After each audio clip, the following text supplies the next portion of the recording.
lot of times people will tell me, when I explain what fat storage mode is, they think of it the way that they used to think of fat, which is it's just bad. All fat is bad. Fat is unhealthy. Fat is bad for you.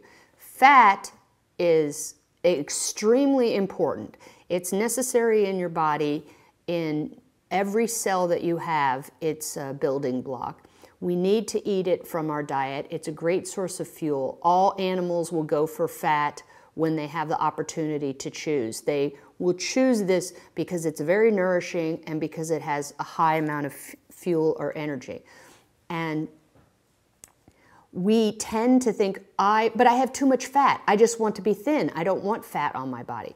Well, if you're female, first of all, you'll be infertile. And maybe you don't want to be fertile, but you need to understand that that messes with a lot of other hormones that are always in balance. So you can't just push down on one thing and expect it to have no effect. It's like throwing the pebble into the water. The ripples are going to affect other things. You can't consider the body to be like a laboratory. That's where all our research comes from. That's where we can take things we want to study out of the body.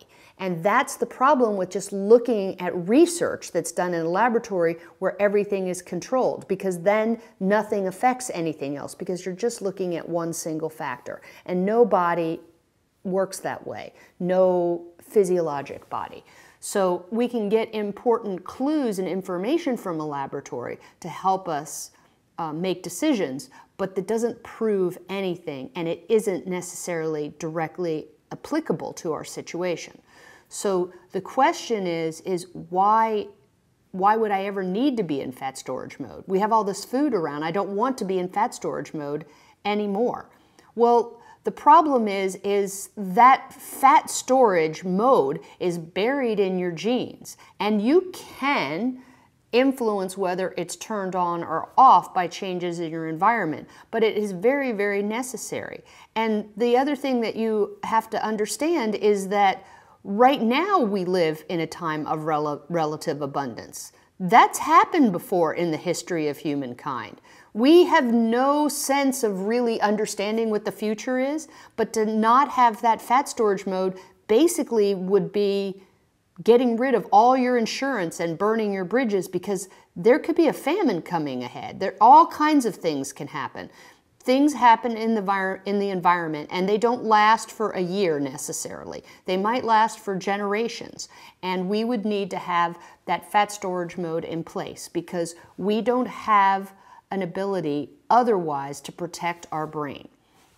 We've talked before that your cells all need oxygen, and you don't have a scuba tank, so you have to keep breathing. If you don't breathe, then you're going to die. Well, your cells also need fuel or energy, and if they don't have fuel or energy, they die. But they don't eat when you eat. You are feeding your digestive system. It's processed there, it's absorbed, and it's stored for later. So it all has to go through this processing. So what you eat isn't what your cells are getting right at that moment. They get the end product of that.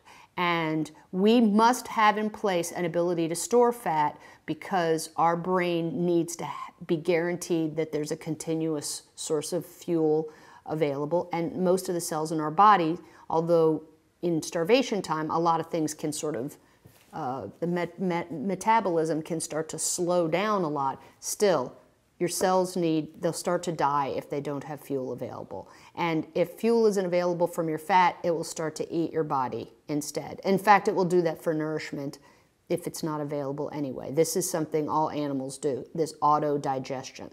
So fat storage is fuel storage, and fuel is something we always need to have. It's just, you wouldn't want to think about not having fuel for your car. You wouldn't want to blow up your gas tank of your car with it sitting around just because you feel like you can get anywhere you want by flapping your wings or something.